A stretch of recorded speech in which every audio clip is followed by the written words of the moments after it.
Good evening and welcome to another episode of Historical Sketches. In 50 BC, the Latin poet Publilius Cyrus said, "By knowing nothing, life is most delightful." And in 1788, English poet Thomas Gray rendered the idea in English with, "Where ignorance is bliss, it is folly to be wise." The preamble is necessary, I think, for two reasons. I do not pretend to be exempt from ignorance, but it is possible that some among my few readers disagree with the ideas herewith brought forth. If so, I will suggest to him or to her to keep in mind one of Mark Twain's best pronouncements: "In all matters of opinion, our adversaries are insane," and apply it accordingly. The second reason is that often emotions overpower objective truth, notably and especially when the masters of mass manipulation know how to stir emotions, impulsions, and passions of the basest kind. Nor is this limited to only two emotions. For example, the not so greatly missed U.S. Secretary of Defense Donald Rumsfeld made a remarkable assertion in reply to a journalist during the Iraq War, the journalist produced incontrovertible evidence that what Rumsfeld had just emphatically declared was a complete lie. Unable then to contradict the journalist, Rumsfeld let a few long seconds go by and replied, "We create our own reality." Therefore, let the dissenting reader choose between the Twain's or Rumsfeld's opinion as regards the subject dealt with in this video. My interest in Ukraine has a long history. I was there first in my 20s as an entertainer, believe it or not as a singing guitarist, and found nothing about the country that I did not like, from the people to the environment and to nature. They were still the times of the Soviet Union. Ukraine was one of the Soviet republics, and my impressions were absolutely apolitical. For sure. Youth molds perceptions, and among welcoming and friendly people we all see life through pink glasses. After all, youth is the third age of man, third out of seven, as in Shakespeare's As You Like It, and then the lover, with a woeful ballad made to his mistress' eyebrow, etc. Shrinking the history of many years into an hourglass, it is the opinion of many respectable historians that culturally and traditionally speaking, there are roughly two Ukraines, the Western Catholic and the Eastern Orthodox Ukraine, while another important contributing minority ethnic group is or was a sect that cannot be named without being censured. What is important is that Russia, as we know it, was born in Kiev, as Kievan Rus, and for reasons impossible to be reduced to a few lines, in the 13th century Rus came to be defined as a loose aggregate or federation of Slavic, Baltic, especially Lithuania and Polish people. Today Belarus, Russia and Ukraine share Kievan Rus as their historic cultural ancestry. After 300 years, during which the famous Cossacks came to the fore, establishing their capital in Chirin, history brings us to the Pereyaslav Agreement, in which Bohdan Khmelnytsky, who had led a revolt against Polish rule, asked the Tsar of Russia to make Ukraine as an autonomous duchy, part of Russia. This was eventually achieved, and therefore we can say that Ukraine became part of Russia in 1654. We can detect here the demarcation of a cultural divide among a section of the country, mostly east of the river Dnieper, Orthodox Christian, and the Polish section, usually referred to as Galicia, as Roman Catholic. In this ethno-linguistic image of Ukraine, we can see the predominantly Ukrainian-speaking part of Ukraine in red, in the predominantly Russian-speaking part of Ukraine in brown and yellow. Mostly unknown except to the locals, the current relatively geographically little Lithuania was in the past a large state, a Grand Duchy that included some of the current Ukraine, but I mention this only for the record. During the 19th century, a wave of nationalism swept through Europe, following Napoleon's inspiring quest for French glory. Nationalism also inspired by the Romantic movement in literature and in art. All this led to many of the current European states being born, including, for example, Italy, which became a state in 1861. In Ukraine, the symbol of nationalism was the famous poet Taras Shevchenko.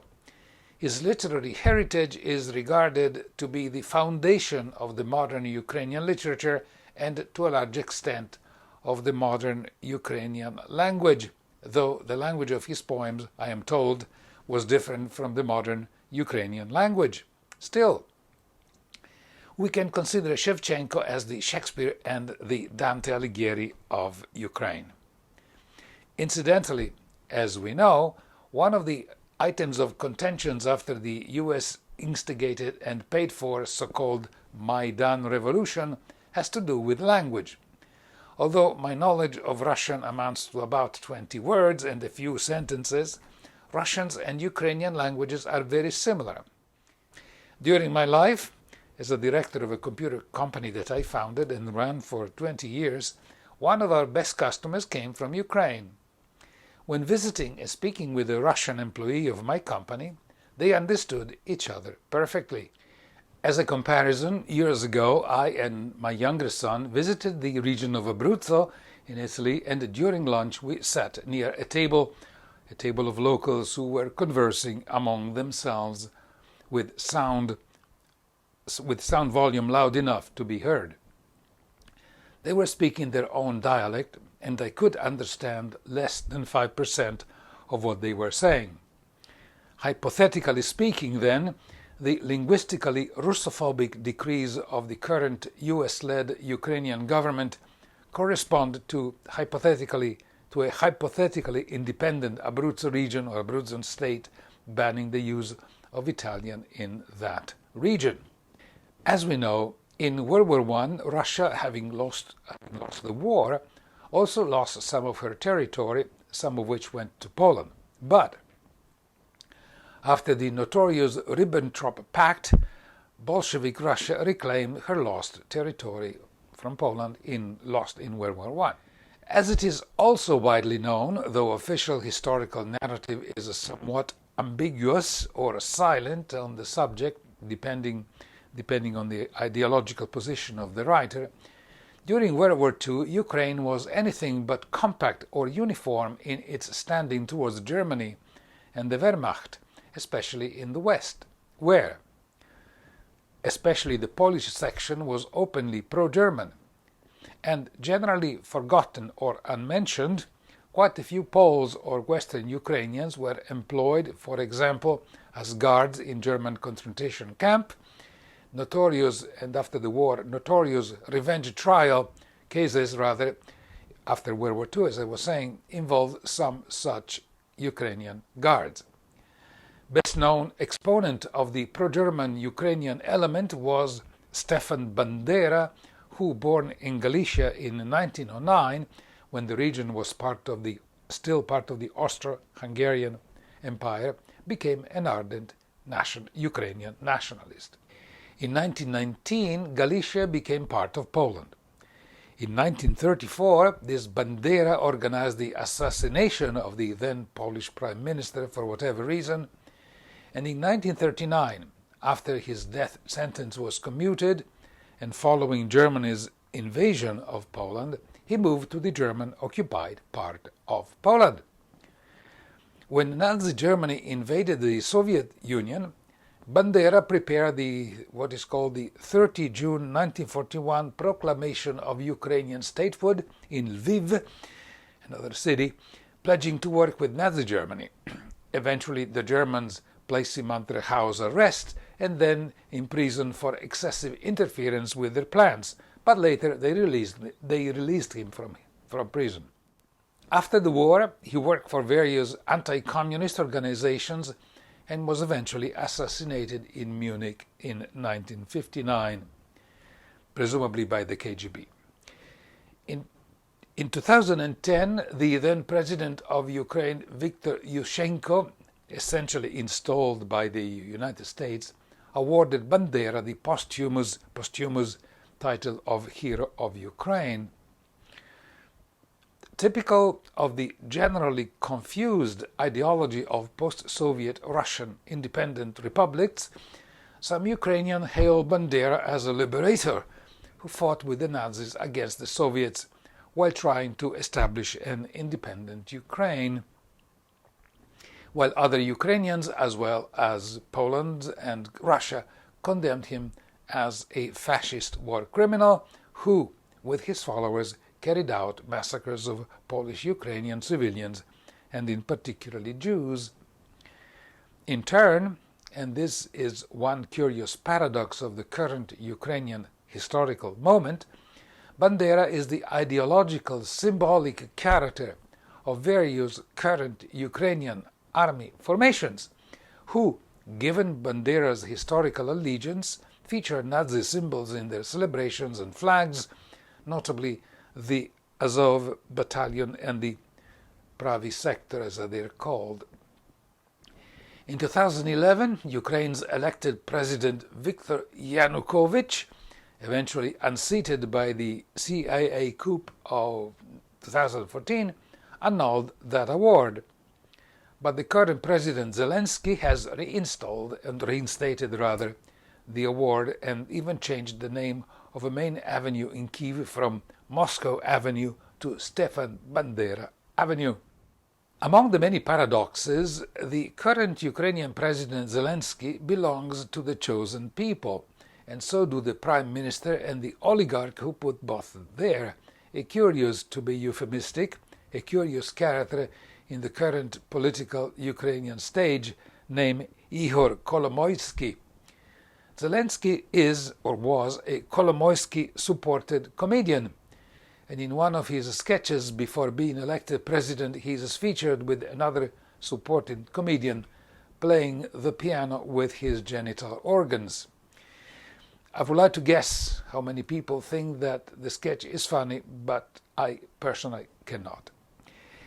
In a brief historical flashback, the USSR, after World War II, encouraged the nationalistic sentiment among the various Soviet republics, and according to middle of the ideology historians, the policy was intended to act as a balance between the all-leveling ideology associated with Bolshevism and the post-Bolshevik phase of the USSR, encouraging a kind of ethnic pride, always in the context of Marxist philosophy. As an aside, and for what is worth, I am not in any way a so-called crypto-communist, and for one simple reason. Given that equality among humans is physically and philosophically impossible, it happens that any structure involving more than two people requires a leader, which is the first step to inequality that gets magnified as the size of the group increases, even under the most communistic, let's call it, regime. This is a theory explained, and very well explained, in a book by a British author, Robert Michaels, titled Political Parties, written at the beginning of the 20th century.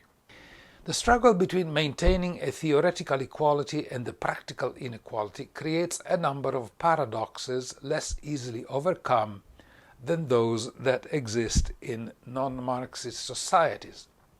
This, of course, is a much objectionable simplification, I know, but still something to keep in mind.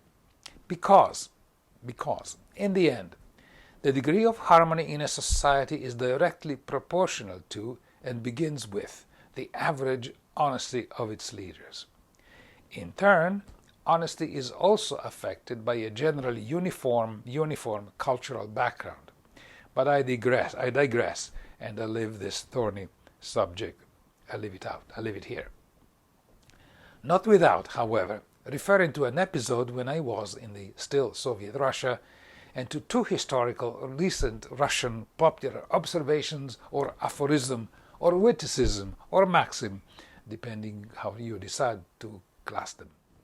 During a visit to Moscow, I remember having dinner in a restaurant where my guide and I shared a table with a Russian family. Throughout the dinner, the family asked the guide questions about me, given that at the time a Western visitor was considered an item of curiosity. "Where are you from?" was one of the questions. Instinctively, thinking that answering US may not have been understood, I said United States of America. Whereupon, all throughout the dinner, the head of the family every now and then looked at me and said, and kept repeating rather, the United States of America. And I interpret that repetition as the expression of an imagination convinced that the United States of America was some kind of land of dreams compared to what he perceived his own Russia to be at the time. Then came the dismantlement of the Soviet Union, which is still a rather murky episode because, as we know, the Russian plebiscite or referendum on the issue proved that the majority wanted to keep the Union under, of course, a new regime. After which the disbandment, to witticism or maxim became popular in Russia. One was, all that the Soviet government told us about Russia was false, but all that they told us about the West was true. And the other was, or is, in communist countries you need to have power in order to have money. In capitalistic countries you need to have money in order to have power. And I think that there is much wisdom in both aphorisms because they explain the formation of the oligarchy or oligarchs both in Russia and in the former republics. A word, by the way, oligarch, whose meanings has evolved in recent times. Oligarchy is a Greek word meaning government by the few, whereas recently it refers to people who became enormously wealthy by stealing previously public property. And now I deal with some of the disasters that followed the dissolution of the Soviet Union, echoed, or at least reflected in the so-called European Union, which, notwithstanding the denervating propaganda, can be considered but the reverse image of the dissolution of the Soviet Union, for a number of reasons I will not go into here. Incidentally, Ukraine was one of the most developed and productive republics during the Soviet Union, second only to France, according at least to some Western economists of the time. My narrative of the event is a summary, many of which already well known. But the intent here is to bring forth some meaningful characteristics lost in the turbulent sequence of events. There is a general perception that the republics of the Soviet Union were a Bolshevik conquest or idea, and this is false. Apart from the Baltic states, and all other republics were part of the Russian Empire since the time of Catherine the Great. And before the separation from Russia, Ukraine's economy was just, at least according to some economists, just below France.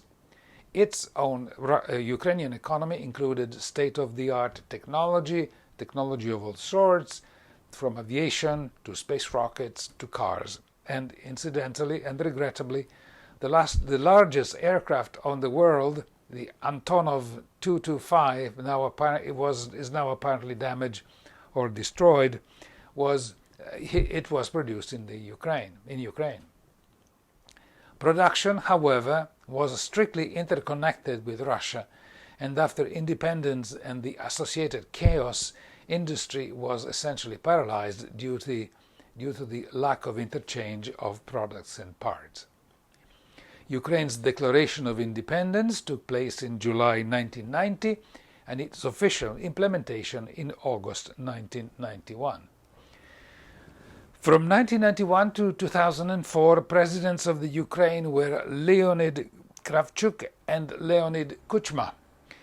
Both held positions, or rather had held positions in USSR communist governments. The country was independent but was still closely tied to Russia due to the 70 years of close economic ties and so forth. On June 1st, 1996, Ukraine became a non-nuclear nation, sending the last of its 1900 strategic nuclear warheads it had inherited from the Soviet Union to send it now to Russia for dismantling. Ukraine had in turn committed to this by signing the Budapest Memorandum for Security Assurances in January 1994. In 2000, there was a scandal involving the killing of a journalist, and the US accused Kuchma of having, by the way, also sold radar systems to Saddam Hussein, something later proved untrue, just like the weapons of mass destruction. But the US did not like Kuchma, and in 2004 he did not run for re-election. The winner of the election, first time, was Yanukovych, by a narrow margin over a candidate called Yuvchenko, the candidate the US wanted to win. The Supreme Court declared the result null and void, and Yuvchenko became president. This Yuvchenko strengthened the ties and involvement of the US in Ukraine, and during his tenure there exploded the scandal of the gas moving to Europe being stolen from the Russian pipelines while traveling through Ukraine. We are now approaching closer to better known times.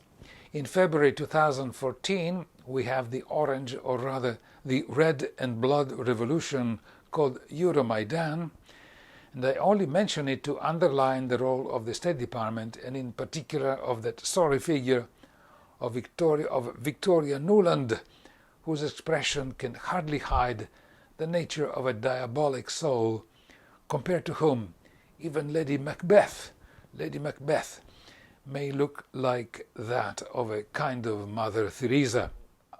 The unfathomable hypocrisy behind the whole operation of the so-called Euromaidan is symbolically made evident by, again, the historic, if vomit-inducing conversation between Nuland or Nudelman and the US ambassadors in Ukraine at the time when they discuss which members to appoint in the new government to which function, and to a question by the ambassador whether the Europeans would object to any of the appointments, Nuland replies with impeccable feminine charm, "FUCK the Europeans," while at the end of the conversation the ambassador concludes with satisfaction that the cake fell with the sunny side up. We could say, such country, such cake, as Churchill would say. As we know, Yanukovych agreed to new elections, but for the US it was not good enough. Conflict continued with the February-March Crimean crisis, when Russian forces seized control of the Crimea region. Crimea was annexed, as we know, by Russia on 18th of March 2014 after a referendum. In June 2014, the oligarch Poroshenko was elected president, having been elected completely with US support. And of course, Poroshenko was rabidly anti-Russian. In February 2019, the constitution of the Ukraine was amended. The norms on the strategic course of Ukraine for membership in the European Union and NATO were made part of the preamble of the preamble of the Constitution. Poroshenko, as well as his predecessors, was involved in various financial scandals, and his most notorious achievement was the split of the Orthodox Church from Russia in the creation of a Ukrainian Orthodox Church. More or less, this equates to splitting the Catholic Church of France from Rome and electing a French Pope. In April 2019, actor the actor Zelensky won the elections. Zelensky belongs to the chosen people, as well as the current Ukrainian Prime Minister, and there is sponsoring oligarch Kolomoisky. An interesting triad, and that should make us pause. In the West, anyone who dares to just mildly question the Holocaust ends up in prison, as is the case of German and ultra-nonagenarian, 90 years old, Ursula Haberbeck. But in Ukraine, the presence of clearly Nazi battalions as part of the Ukrainian military force fails to raise a brow. A few words must be spent about the role of the Biden family in all this. As it is well known, his son found a good job with a Cyprus-based but operating in Ukraine a company called Burisma. The company conducted explorations but never mining explorations, but never found anything. Biden's junior's modest salary was $50,000 a month, and questioned about it at the time of the elections. Biden said that he only knew about it after Biden Jr. was hired. The Ukrainian Attorney General began then an investigation on the company, as well as on Biden's Jr.'s role, whereupon Biden Sr. traveled to Kiev, and he boasts about it in an extant and available video. And here is the hero with the audio. And I had gotten a commitment from Poroshenko and from Yatsenyuk that they would take action against the state prosecutor, and they did. So they said they were walking out to the press conference. I said, I'm not going to, or we're not going to give you the $1 billion. They said, you have no authority. You're not the president. The president said. I said, call him. I said, I'm telling you, you're not getting the $1 billion. I said, you're not getting the $1 billion. I'm going to be leaving here. And I think it was 6 hours. I said, leaving in 6 hours. If the prosecutor's not fired, you're not getting the money. Oh, son of a bitch. Got fired. According to Rudy Giuliani, earlier mayor of New York, Biden's self-confessed action in Kyiv amounts to blackmail, extortion, and corruption of justice. Will there be a third world war now? I think probably not. But let's not be too sure. Why? On February 16, 2017, the British newspaper The Guardian featured an article titled "Billionaires' Bolt Hole: How New Zealand Became an Escapee Paradise," where various ultra-rich oligarchs and chosen people had decided to already build their escape from a world nuclear war. To conclude, the speed, totalitarian and global reach of anti-Russian measures and the intensity of Western propaganda should not surprise after the business of the pandemic. But the plot thickens. For here there is no health problem, used to sell the repression of freedom and dissent as humanitarian measures, but there is a war without a war declared, barely concealing the new order of totalitarian capitalism carefully prepared. A regime featuring degraded democracies, emptied of substance, and a degraded, we can call it anthropology, where mankind is but a quintessence of dust, and therefore disposable for being unable to react. Thank you for watching, and until next time, may all the number of the stars give light to your fair way. Good night.